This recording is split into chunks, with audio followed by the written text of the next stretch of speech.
Hello Tubesters, it's Gav. Welcome to another one of my videos. Today I just wanted to give these a run out on the video before they get boxed up and sent off to their new owners. I sold these on eBay last night. Unfortunately, the 440mm figures, not one sold, so there won't be any more 40mm going up on the channel for a while. So these are the Royal Scots.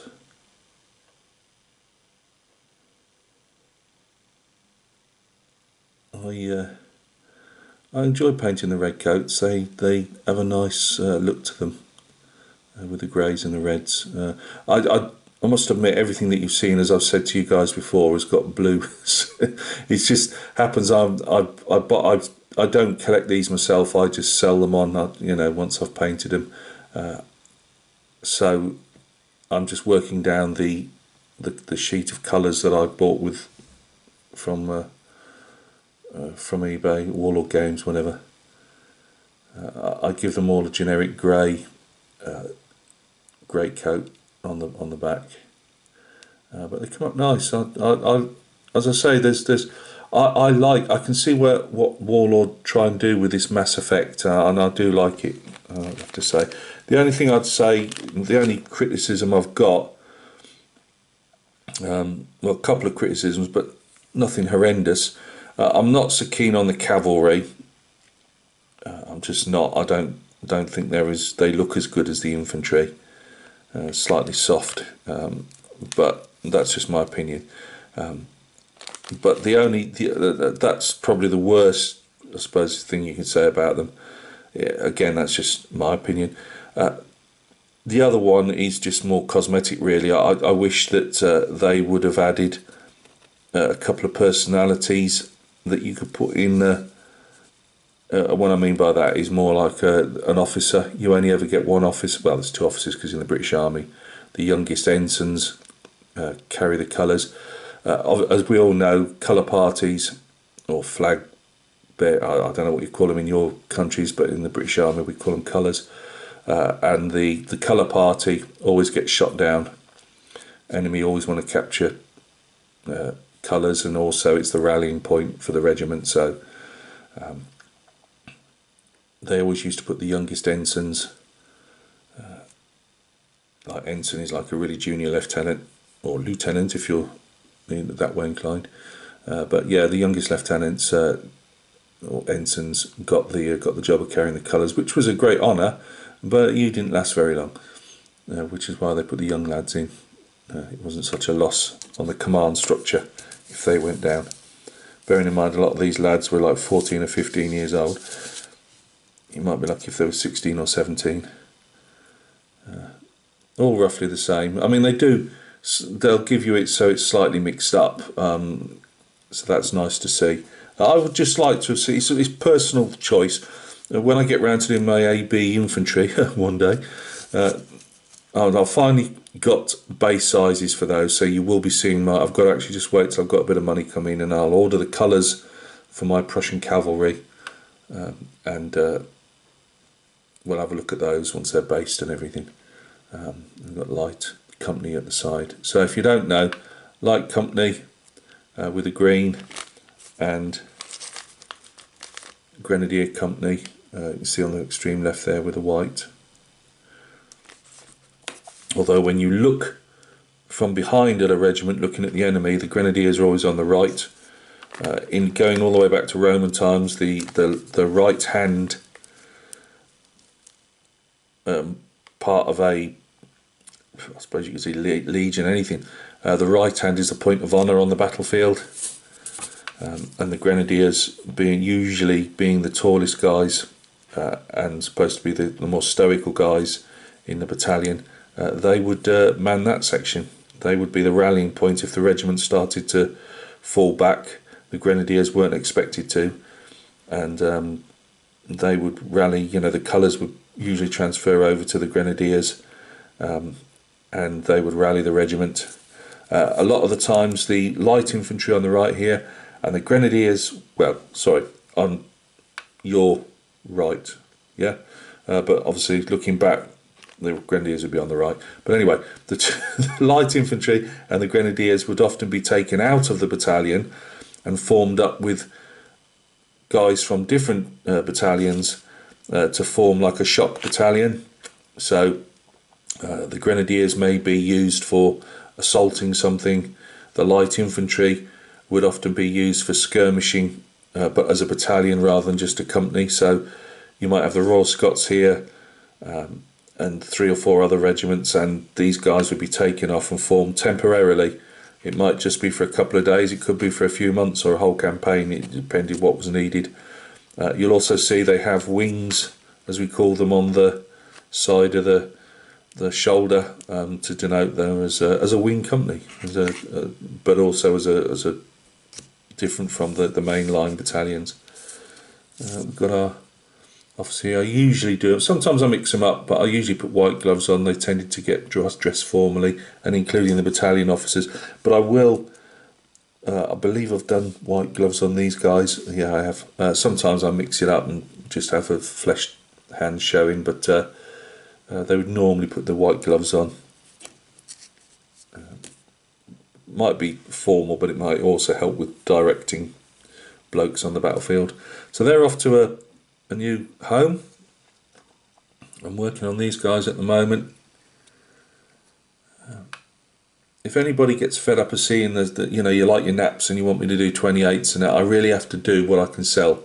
I have to buy these and I need to move them on, unfortunately. So these have obviously got to have the faces done yet. But this is French Guard foot artillery. They're done. I think I've showed these before, but they still haven't finished. I've still got to put the white. But we've got 95th rifles. They'll be my next stop for sale. I've toned down the drinking canteens now, but I'd originally started these when I bought a sprue, like about 6 months ago. So I had to get these to be the same as the others, if that makes sense.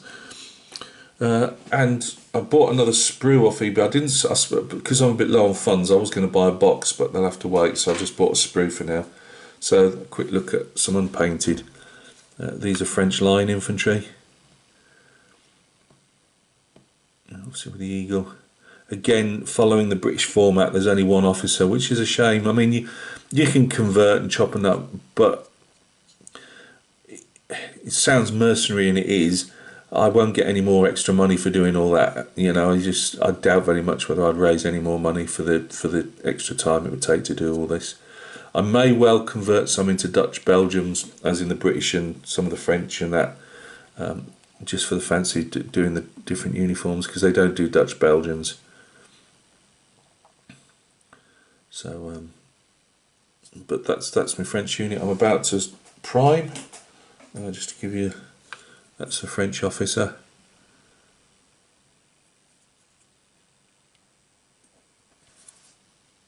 And this is we've got also got a voltigeur, which is voltigeurs are the French light infantry. We've got some plumes there. And then we've got the same on the other side for the Grenadiers. They've obviously decided they were going to show a couple with the full plume and a couple, and because they normally do 3. I wood glued this one down because that's a little tip. If they're a bit loose on the back, I use the bases as painting holders for these. Sometimes I'll put them on a bottle top, but to be fair, a lot of the time with these guys I don't, because I can hold these at the back and it's almost like putting them on the old days like a piece of cardboard. But I use 10-minute quick drying PVA on most of them, because they're usually tad loose, and obviously they rock as you're trying to paint or actually fall out. These guys actually are quite tight on the base, so this was the only one I had to wood glue down. But all you do then is put your scalpel blade on and they just break off. It's strong enough to hold them, and I'll even glue them on the. I don't with these. I actually then go with my modelling glue and plastic weld them together. But on other figures, I've used the PVA rather than super glue. Gives you a bit of time to move them around, and by the time you've sanded and glued the base, They're tight as a drum. But these guys I tend to put modelling glue. I'll take these off, just scrape the PVA off, and put some Tamiya glue, which just welds them. Obviously just fill a couple of holes at the bottom. So yeah, they'll be coming up next. And also I'm doing some Johnny Rebs, which I have had for months, but because they're quite involved, I lost the enthusiasm as I do from time to time. So we've got Johnny Rebs as well, which are crawling along, but I have got those a bit further forward. So thanks a lot for stopping by and taking a look. It's a shame those 40mm didn't sell. Oh, that's the rest of the sprue. I don't think I'm going to get it in, but you get one gun and crew as normal, but you get these light infantry as well, or voltigeurs. You can do them as light infantry or standard line voltigeurs. They would be out skirmishing in front. Sorry to all the NAP guys, or the guys that know the history. There's a lot of my Maras out there are model builders, and they do automotive and stuff, and they haven't got a clue about this. They're kind enough to enjoy what I do, so I just say these things so that they get an idea of what I'm actually talking about. So yeah, they'll be saved. I clip them off, get rid of the sprue quick. I'll just put them in a box until I'm ready to. Obviously, if you buy a sprue, you're only getting one gun, and in this case you get a group of skirmishers. So what I normally do is, like I've done with these French foot artillery or guard foot artillery, is they did come from the box set. I bought the box set for those, and I'll sell the artillery on as a battery. I haven't seen any howitzers. It would have been nice to have a howitzer that you could put with them, but I've never seen a howitzer on any of the bases, so it's a shame that. I did think of cutting one down. I thought, again, I don't paint speedily. It's just I just add this to our household income. So I just thought, no, I'll not get that. It's nice to do, you know me, I'm well into my conversions and scratch building now and stuff, but it's just too much to. It's too much to do for the financial reward I get for it, which is a shame. But yeah, nice figures. Some of them moulding like with the sabre briquets. It's just like sabres on the light infantry. These guys aren't actually too bad.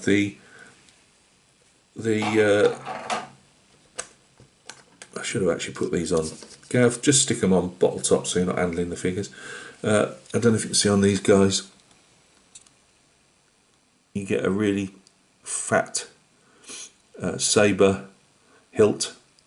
That's the brass bit there, and on some of them I actually leave some of the moulded material. I just leave it dark blue as if it's part of the jacket, because I mean it's huge. I mean, look at that piece there. If you brassed all that up, it would be massive. It's just part of the moulding process, and again, you've got to look at the bigger picture, and it literally is the bigger picture.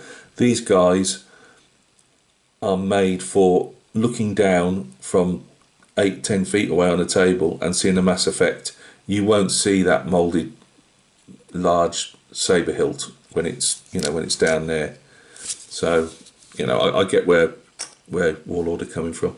It's just a painter in you. You look at it and you think, oh man. Oh yeah, and I just drill out the barrel. The barrels are obviously flat, so just drill out the barrels, makes them look a tiny bit better as well.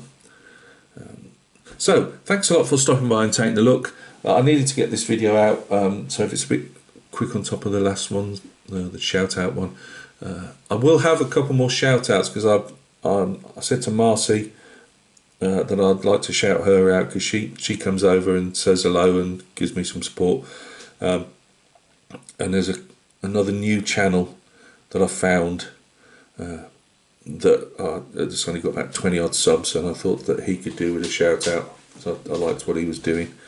Yeah, there'll be there'll be another shout out. It's weird, I don't do them for months or a couple of months, and then all of a sudden I get a little ruck of them all together. Scratch building, I've got to get back on the ship. She's had about 2 nights off, the Type 21, only because I've been Mars from Mars's Garage. Hello Mars, if you ever see that. He did a conversion of a Star Wars figure. Well, I'd got one that I was working on, that when we moved the room, my wife told me to put things in boxes, and with my bad memory, I hadn't a clue where it is.